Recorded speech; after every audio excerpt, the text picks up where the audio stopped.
Salam saudara yang terkasih dalam Tuhan.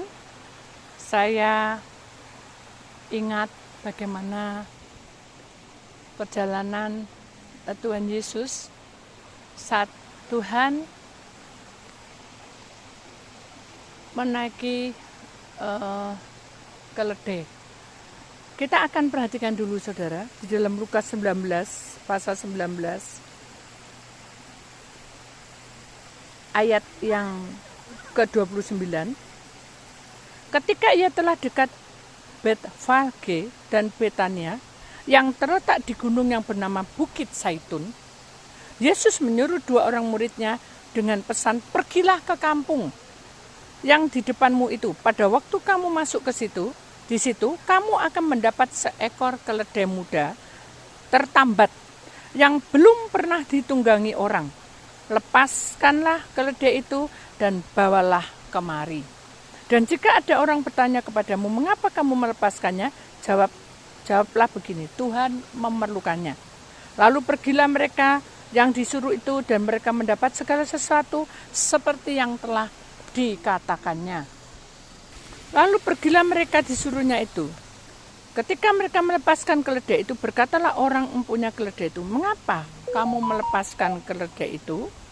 Kata mereka, Tuhan memerlukannya. Mereka membawa keledai itu kepada Yesus, lalu mengalasinya dengan pakaian mereka dan menolong Yesus naik ke atasnya. Dan sementara Yesus mengendari keledai itu, mereka menghamparkan pakaiannya di jalan. Saudara, pada waktu Tuhan berjalan, saudara, memasuki kampung itu, betapa sedihnya hati Tuhan. Karena Tuhan tahu betul bahwa perjalanan yang kita tempuh adalah perjalanan di mana Tuhan tahu betul bahwa Dia sangat disambut. Sampai-sampai jubah mereka itu dibuat untuk perjalanan jalannya bagaimana Tuhan itu melewati kampung itu. Saudara, secara logika, saudara, itu membuat sangat menyakitkan. Kenapa?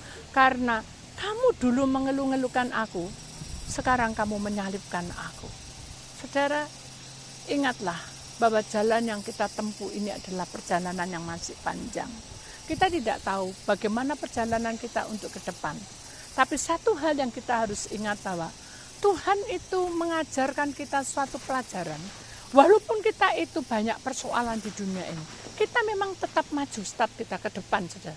Tapi banyak sekali hambatan, banyak sekali yang mengecewakan, banyak sekali hal-hal yang membuat kita luka batin. Tetapi kita harus belajar seperti Tuhan Yesus. Dia tetap tenang, teduh, dan menyerahkan semuanya itu kepada Bapa di surga. Ingat saudara, yang saya suka adalah di mana Tuhan doa di tempat di mana di hamparan kehidupannya.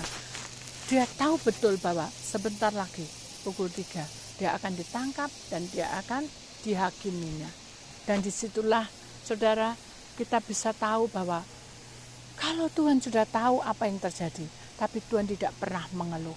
Kehidupannya, perjalanannya menunjukkan bahwa proses ini masih panjang. Langkah kita sebagai orang pilihan Allah, kita harus tahu bahwa apa yang kita hadapi di depan, mari kita serahkan semua kepada Allah Bapa. Karena Allah Bapa yang memberikan program hidup kita itu menjadi berhasil dalam arti goal untuk menghadapi masuk di dalam suatu ujian demi ujian. Dan kita tahu bahwa ujian itu adalah suatu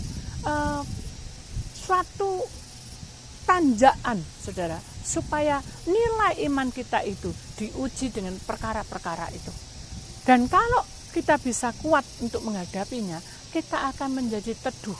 Dan orang yang teduh akan bicara dengan hikmat yang dari surga. Kenapa? Karena tidak ada ambisi, tidak ada keakuan yang keluar, tidak ada kedagingan yang keluar. Yang ada adalah hikmat dari surga akan menyampaikan kepada orang-orang di sekitar kita.